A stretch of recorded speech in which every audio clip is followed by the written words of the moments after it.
Are you ready?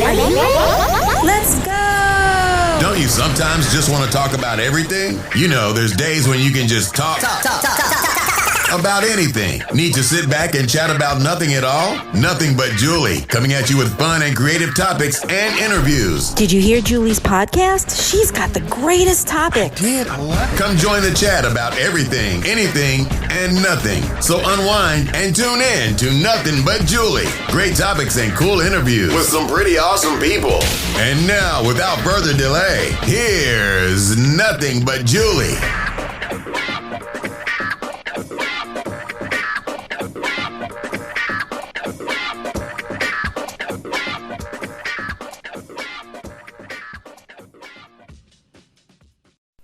Hello there. Thank you so much for joining me. My name's Julie Schrager, and I'm the host of Nothing But Julie podcast. Today, I start a new series about true crime.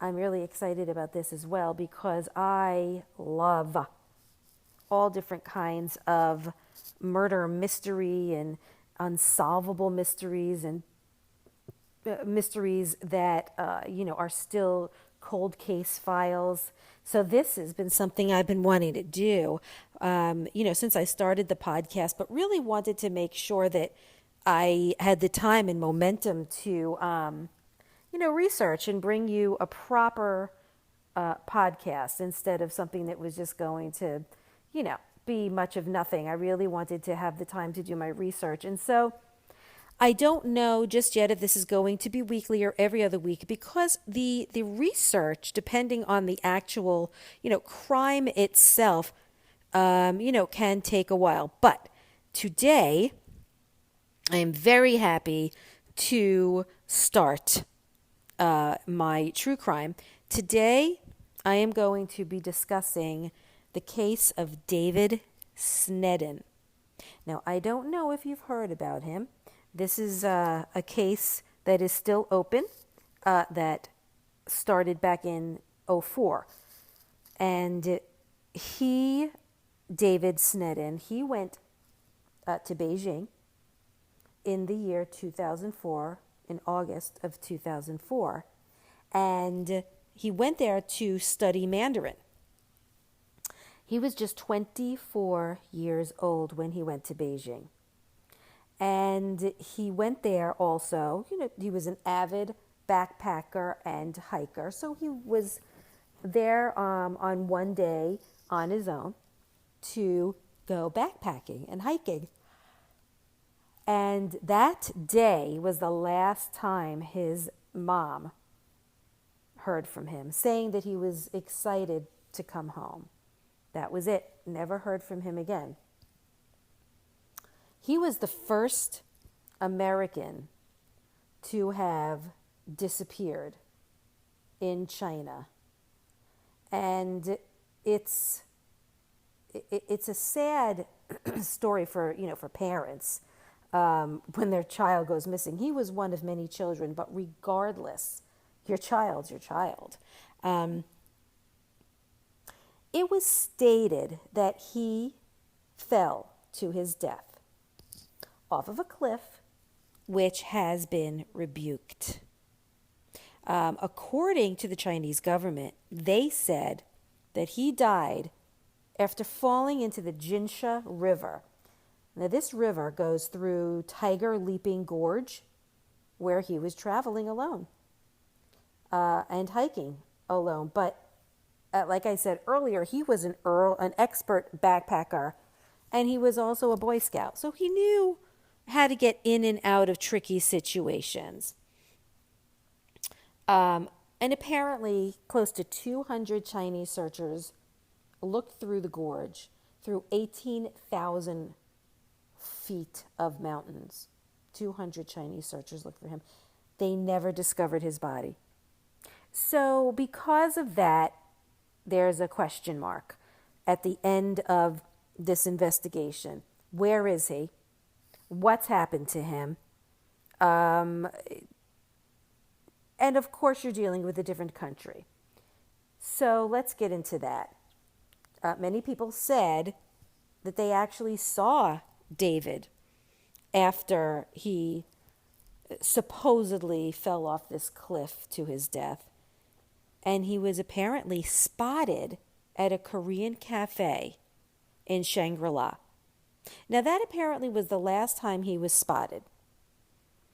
And in 2013, the United Nations Human Rights Council started an international commission of inquiry, stating, quote, systemic, widespread, and grave violations of human rights, including the form of abductions of nationals of other states, were apparent. So here we're now dealing with a Human Rights Council that started an international commission of inquiry that is basically saying, nope, the guy's not dead. Maybe he was abducted. There's something else going on, and this needs to be investigated. But there was no evidence that suggested that he planned to disappear. He did not make any plans to disappear. And like I had said before, he actually spoke to his mom on the day that he went missing, saying that he was excited to come home. However, because there were no indications about him wanting to disappear, his family started a website. And about 8 years later, the family got a tip saying that he was abducted by agents in North Korea. Now, after doing more research, and this is something that I have kind of known, that some people might not know about, that North Korea is known for abducting people by agents.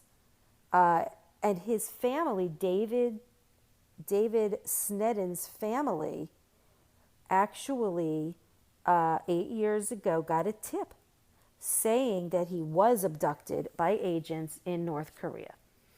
But it is known that North Koreans actually do abduct people that have language skills. And David Sneddon was not only a very good speaker, but he was a speaker of Korean and Chinese.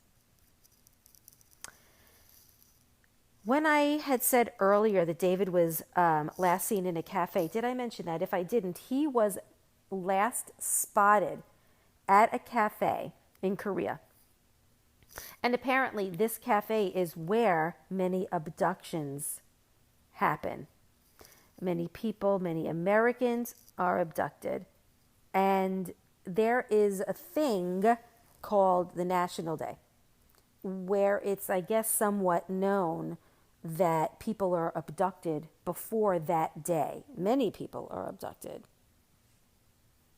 So moving forward, a man by the name of Sung Yang Choi, who investigates abductions in North Korea, was on an interview with Investigation Discovery. And he had said that a secret informant contacted him from North Carolina. Now, this was back in 2016, July 29th, 2016. And he had said that David Sneddon was living in North Korea. So, we now have, the Chinese saying that they never found his body, which again leaves an opening for, okay, well then where is he? He has then been, we were all, told that he was abducted. We were told that the last time he was seen was at a cafe. So he was seen.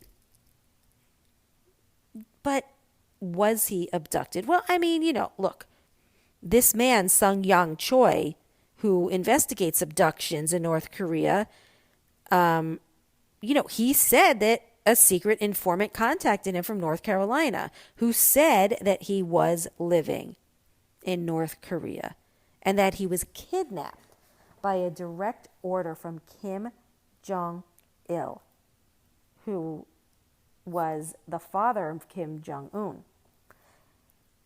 And it is believed that Kim Jong-il ordered David Sneddon to teach his children English. which would mean that Kim Jong-un, who now runs North Korea, the sick maniac that he is, was taught English by David Sneddon, who apparently was abducted and brought against his will to Pyongyang. Pyongyang. So there lies this question, has he been a prisoner of North Korea all these years? And when I mean prisoner, there's different ways to take that. And I just mean a prisoner where he has had no choice but to stay there against his will, but he's not in an actual prison. Was he forced to teach Kim Jong-un the language? I mean, we all know that Kim Jong-un and his dad are very twisted, messed up people who don't even think twice about harmful decisions that they make. But apparently this practice goes back to the early days of the Korean War. And according to Choi, Sneddon has a family in Korea and a wife now. Interesting. But, of course, North Korea denies all of this. And the U.S. State Department says that there is no verifiable evidence that he is even in North Korea. So even though North Korea has admitted to kidnapping foreigners, the U.S. has become almost a stalemate in investigating this man's, missing in action or death. There's a reason for that. That is hidden. Now, he has two parents still alive, many brothers and sisters who want to see him again. A website was created years ago by his family, I believe it was his parents, because they want answers. They just want an answer. Is my son dead or is my son alive? So, really, what has the government done to help? Right now, I'd like to know what answers, they've received that maybe the family is not privy to. I mean, did David Sneddon, did he plunge to his death while hiking? Was he abducted? And his poor family are in need of answers after all these years. And the fact that, you hear about him being seen in North Korea is probably so disheartening for the family because all they want to do is see him again. Now, one of David's brothers, James, he spoke at the United Nations on an online symposium regarding these alleged abductions by North Korea.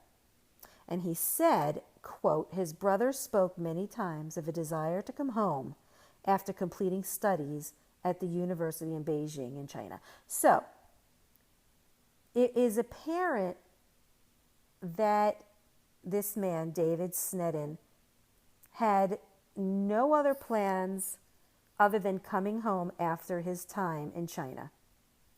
What happened after his hike? Nobody knows. No one has an answer. It is still an open, ever-evolving case. And there's other people that have joined the Sneddons with regard, to victims being abducted, like from Thailand and Romania. There's a girl, her name was, I'm only saying was because we don't know yet. Or I should say is, Gabriel Bombilla. And her sister said that she was forced into marriage with a soldier from the United States who had defected to North Korea. So basically, this young girl was abducted and forced to marry a soldier. And a man by the name of James Joseph Dresnuk has two sons with this woman, Bombilla, and he apparently died in 2016. And then Bombilla, did pass away of lung cancer in 1997, Pyongyang. She was 47. And how do we know that she was alive and that she was abducted? because she had two sons, and they were interviewed in a Korean People's Army uniform in 2017. So what that does tell you is that there are other victims that are being abducted from other countries and being brought to North Korea to satisfy their people's own needs for what it is, whether it's needing to tutor, to speak the language, marrying, whatever it is. It's clear that that's what happened here. Their regime has a long history of abducting citizens in North Korea, and they use them for training their own agents. So, getting back to David, the website that his parents created, if you are interested, on this site it shows what you can do to help in David's case. They're asking for co-sponsors that are needed to bring a joint resolution of Congress to a vote. And there's also sample letters on the website that can be sent to members of Congress asking for them to sponsor their son's resolution. I believe Marco Rubio was one of those people that signed away as a co-sponsor. When I talk about this type of crime, it doesn't seem like, oh, wow, no murder, no this, no that. But it's still just as bad to abduct a 24-year-old young man who is hiking, having the time of his life, and say, this is what you're going to do for the rest of your life. You're going to teach my kids how to speak English. And then eventually you'll marry and you'll have kids. I just think it's sick. It reminds me of the movie with Liam Neeson, and it's called Taken, and his daughter gets abducted by sick people. And it really does go on in this world. Back in 1977, a girl by the name of Megumi Yokata, she was a young girl. She was playing badminton. She was at practice, and she left, and that was where she was last seen. There were police and track dogs that were there to find her. They scoured the area looking for her, but she was nowhere to be found. As it turns out, a boat was carrying her in the Sea of Japan, heading towards the Korean peninsula. She was abducted.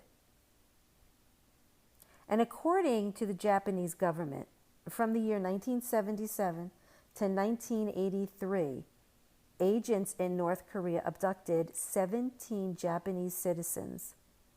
But some believe that it could be more than 100. But after this young girl's disappearance, the investigation drew a blank.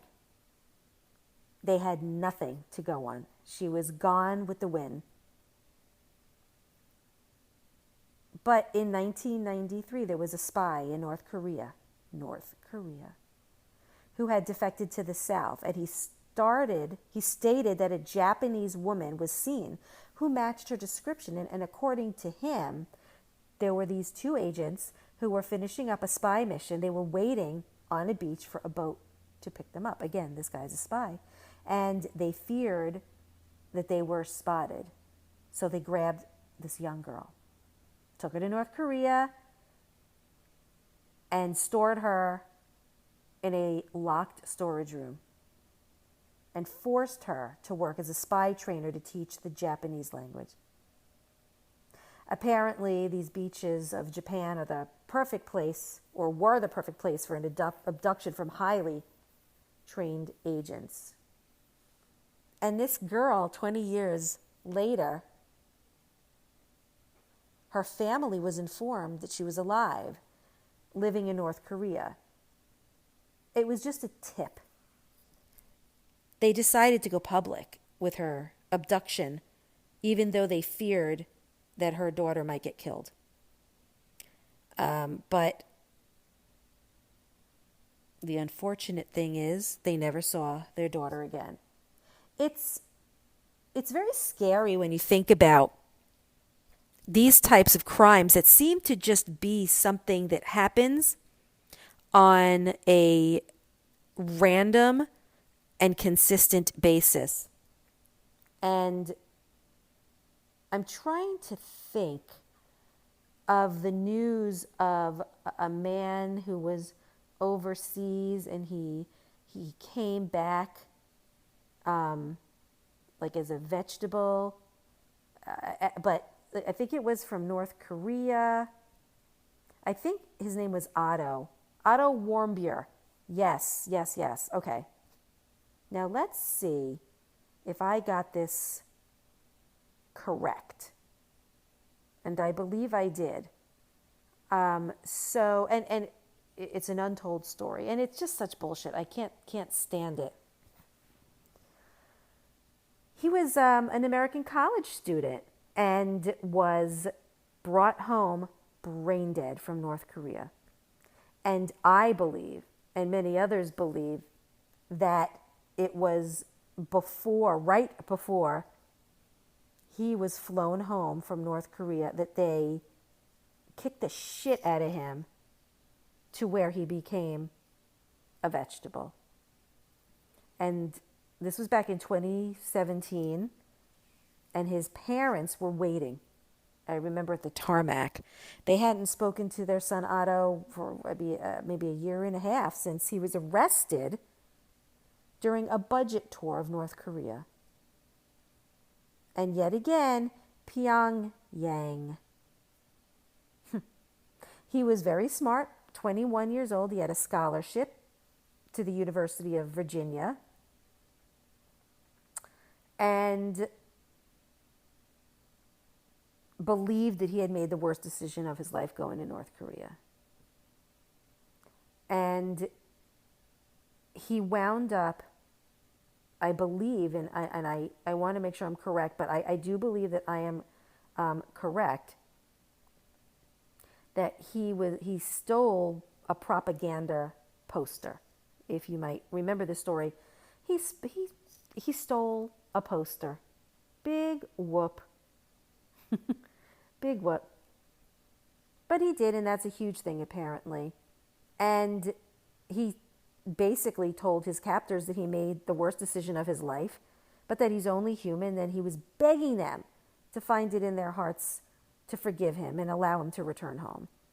But despite his pleas, he was sentenced to 15 years of hard labor and vanished into the prison system.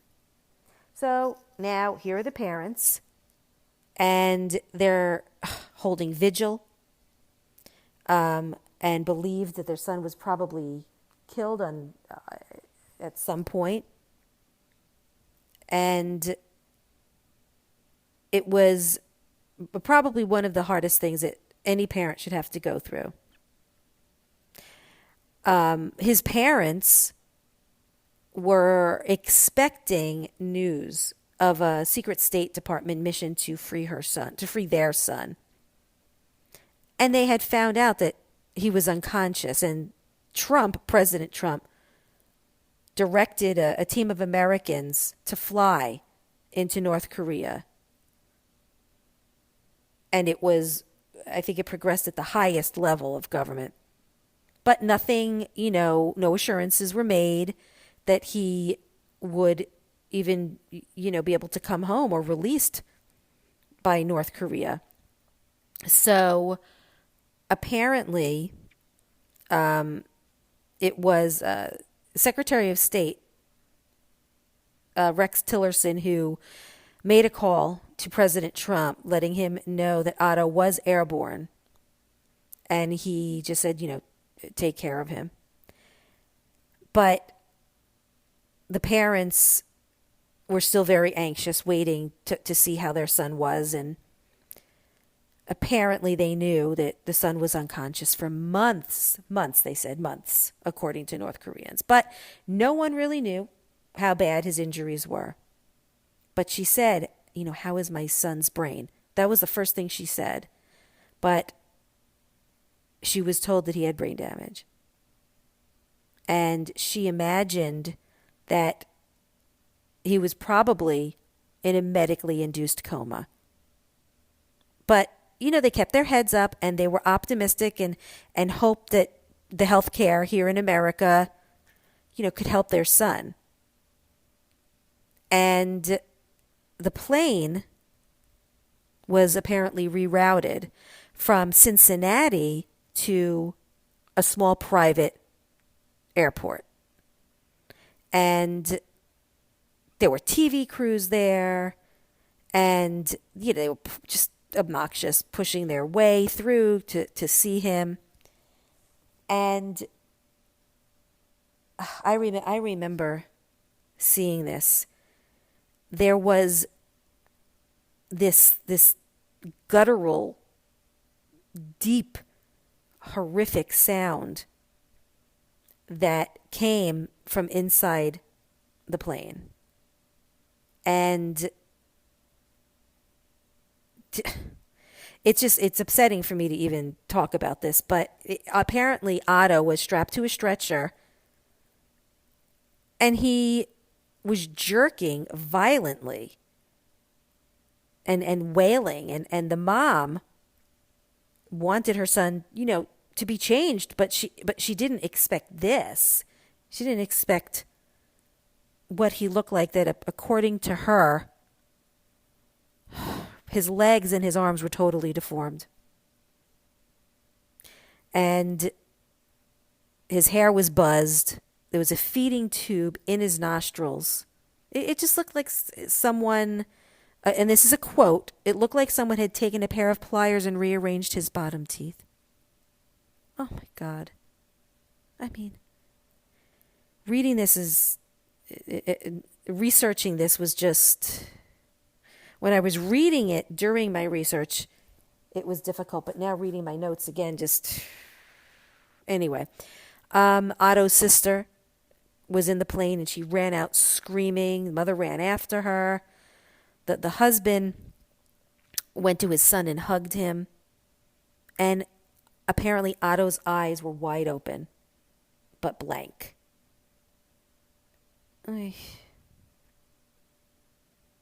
So apparently there's this 2-hour window that is not accounted for. And the paramedics were at the private airport, and they carried Otto out of the plane by his legs and his arms, put him into an ambulance. And the mother was just tormented by what her son looked like. I mean, can you imagine? He stole a poster, and this is what they did to him? Is there some kind of a message behind that? What would be the reason for the North Koreans to do something like that? And to me, I feel as though it was done right before they sent him back, because it was this constant battle to get their son back. And I feel like, maybe they were just annoyed, and they were like, fine, we'll send him back, but this is how we're going to send him back. And he went to the University of Cincinnati Medical Center, and there was all this, speculation about him being in a vegetative state. But unfortunately, Otto never recovered to tell his side of the story.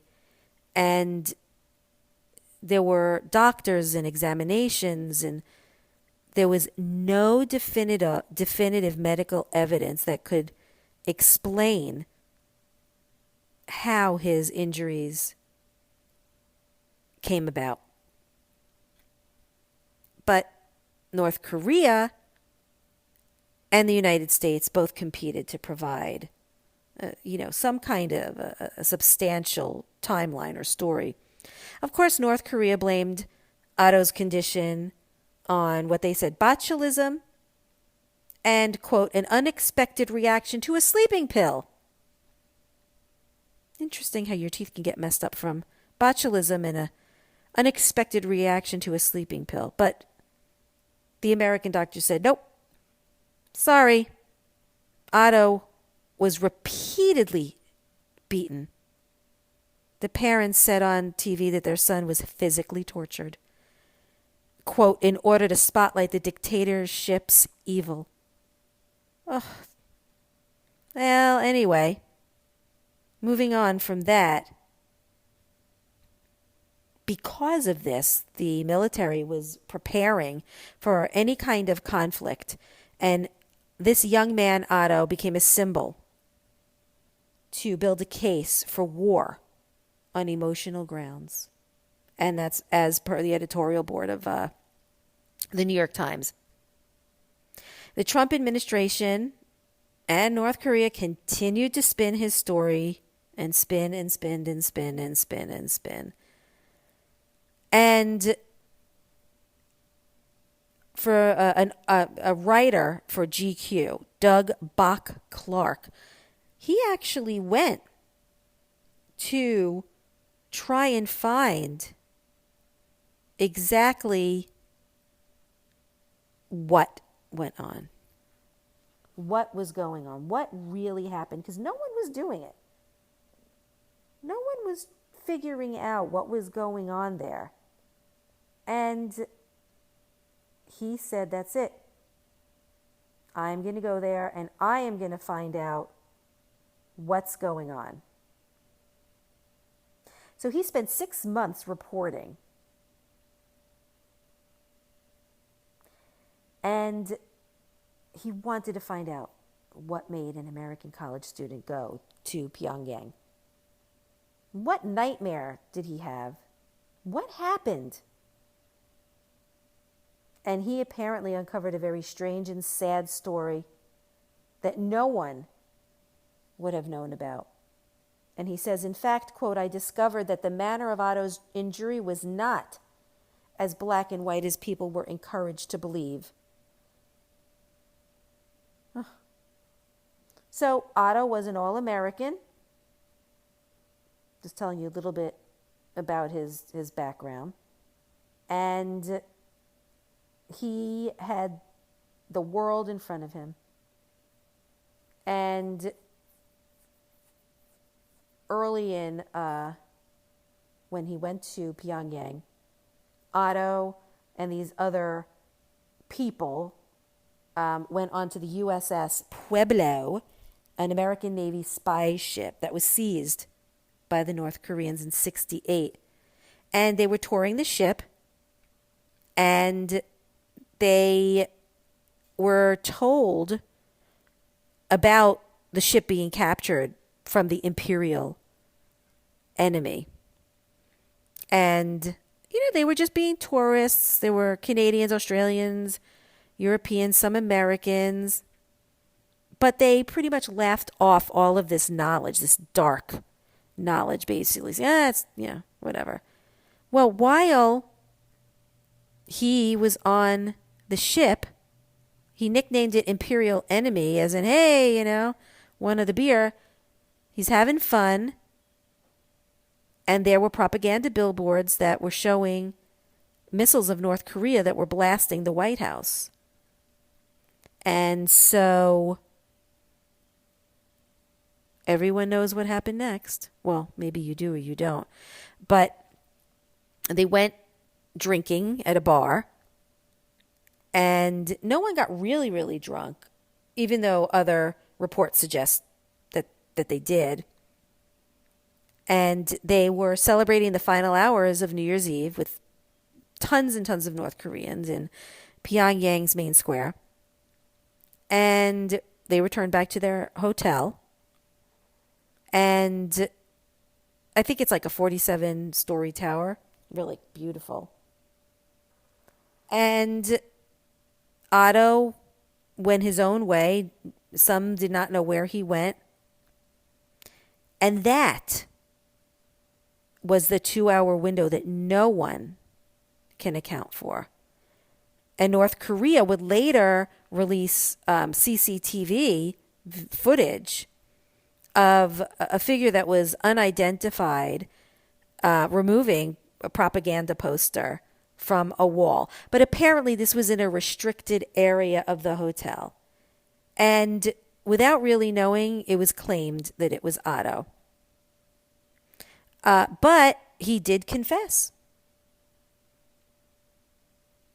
And that is when I believe the Korean people felt that they were going to, at some point, do something to him, bad. Maybe bring home a trophy. Who knows what he went through? Who knows? I can't even. It's the unimaginable, because they're just sick people over there. Sick people.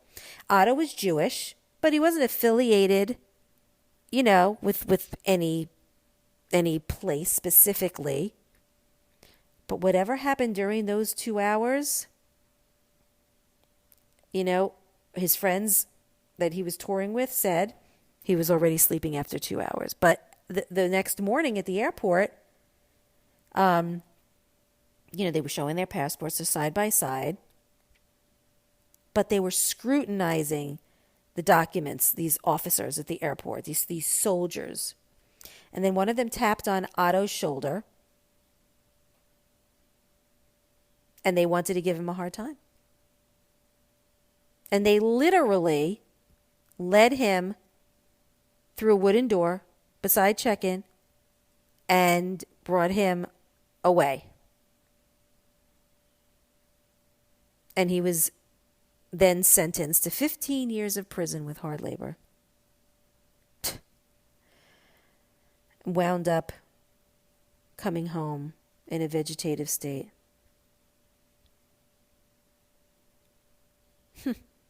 I don't know. What do you think about this? I mean, do you think that something had happened to him through that time that he was there, or it happened right before they sent him back home? There's a man by the name of Michael Flukiger. I hope I get that right, according to GQ magazine, who dealt with these types of situations, and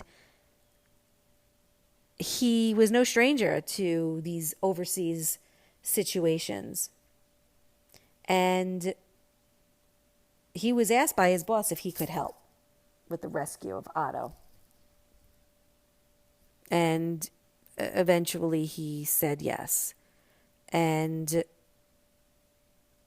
he, along with others, went to the airport. And it's just confusing to me, the whole thing. I'm, just talking about it, even though I've known about it and I did my research, it's still just, I'm butting heads against what the North Koreans were saying, that he committed this crime, so why should he escape due process? Because, in North Korea, if you disrespect propaganda posters, it's actually a serious breach of the law. But he didn't know that. They didn't have to, give him such a harsh sentence. But anyway, the doctor, Flukiger, went to see Otto.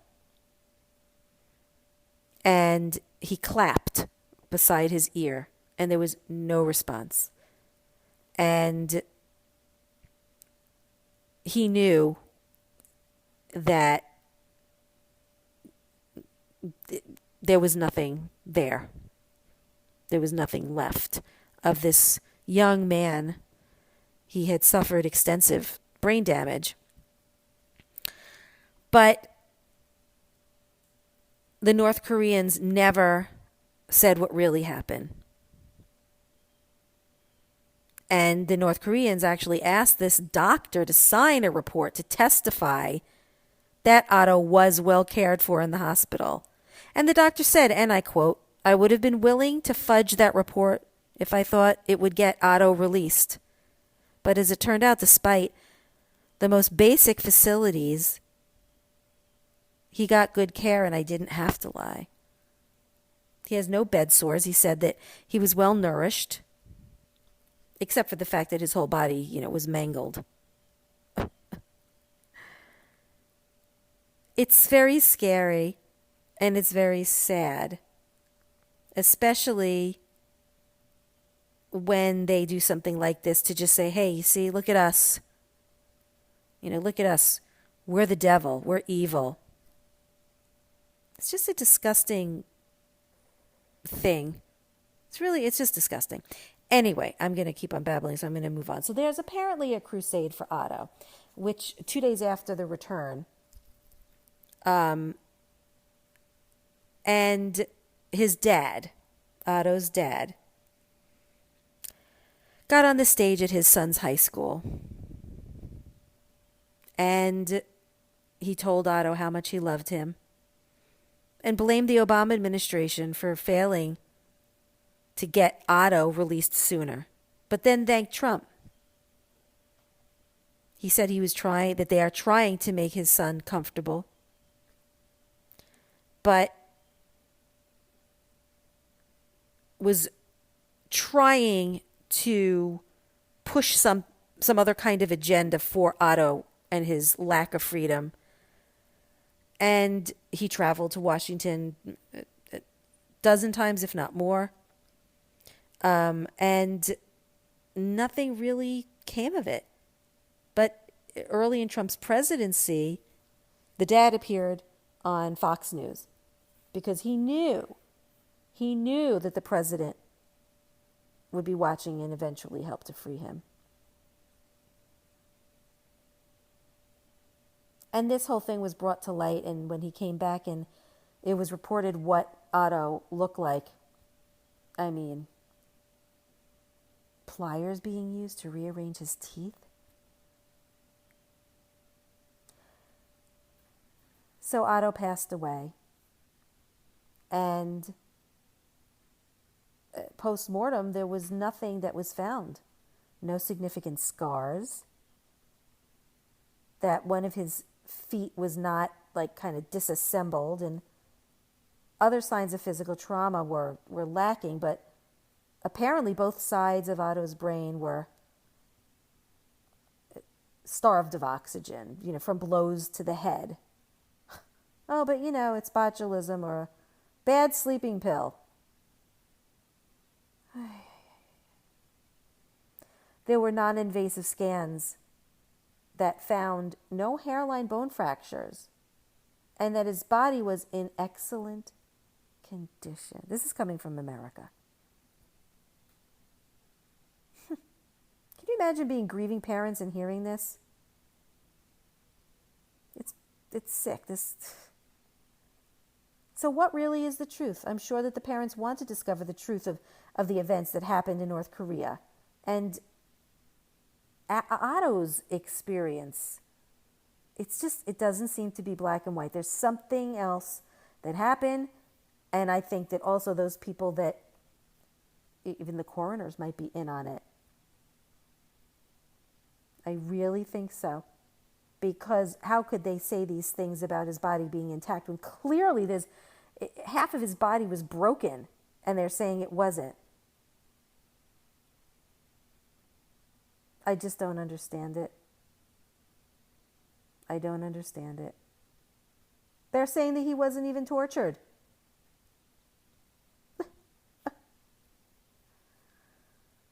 All I know is that he came home looking like a mangled form of his prior self. Did they psychologically torture him? Absolutely. Absolutely. Like they bludgeoned them into mental submission. But at the time of Otto's confession, he did look physically healthy. But, he was begging for his freedom. He was in a lot of mental distress. And they say that 2 weeks later, his body still looked the same. But he had to be supported by guards. He was dragged out of the courthouse as if his life escaped him. So there's a lot of different things that could have happened. There's a lot of things that could have happened.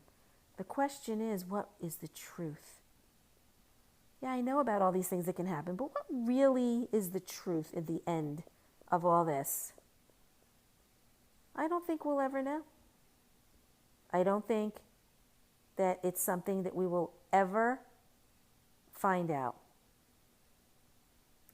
there's no real proof. So we're just going to have to believe what we want to believe about this tragedy. But here's the fact. The fact is Otto is dead. And those people he left behind are still grieving. And that is a fact.